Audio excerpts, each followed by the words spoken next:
Her message landed at 7:08 p.m. sharp. Working late. Don't wait up. Love you. I read it over and over, not because I doubted her, but because I didn't. That was the unsettling part. Her office was only a 20-minute drive from the house, yet something tightened in my chest, a tension I had learned never to ignore. Mai Tai was already on the coffee table, the microwave humming with dinner, but instinct pushed harder than comfort. 10 minutes later, I was in the elevator, and another 60 seconds after that, standing in front of her office door. The door wasn't locked. It was ajar, like a stage set waiting for the curtain to rise. The corridor was silent, the only sound the hum of fluorescent lights buzzing above me. I pushed the door open, and there she was, perched on the edge of her desk, his hand gripping her thigh, her lips against his. No explanations. No hurried excuses. No attempt at shame. I didn't speak. I didn't cry. I didn't even blink.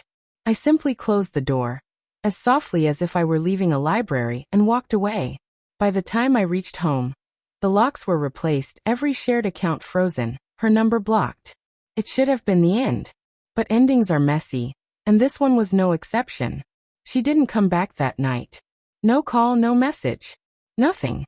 As if she already knew what I'd seen. As if she expected me to rage, to beg, to fight. She miscalculated. The next morning, I stood at the window and watched her pull into the driveway, except she wasn't alone. His car. She stayed there for a minute before realizing her key no longer fit. She didn't look up at the window. That was when the truth sank in fully. The affair wasn't the betrayal, it was only the final symptom. She had been gone long before that kiss. The late nights, the muted phone, the change in how she dressed for business trips, they weren't random. They were pieces of a puzzle I hadn't wanted to solve. But I needed certainty, not to repair the marriage, but to study the lie. I started small. I mirrored her phone.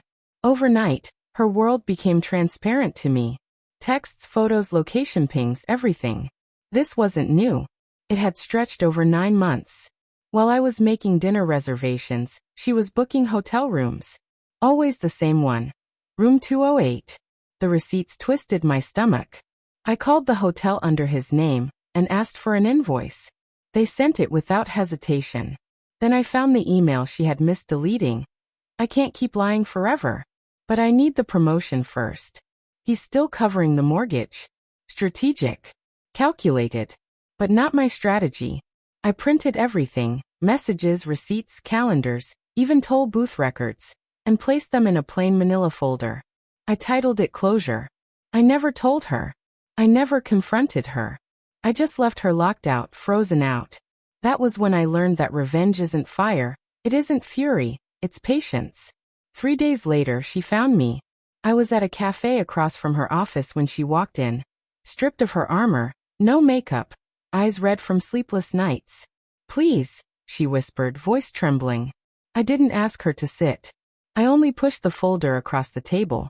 Her fingers shook as she opened it, scanning line after line, the color draining from her face until she reached the email. Her eyes closed. Mine didn't. You're not sorry, I said quietly. You're caught. That was all. I left her there, folder and all. The following morning, her boss received a package delivered by courier. No name, no return address.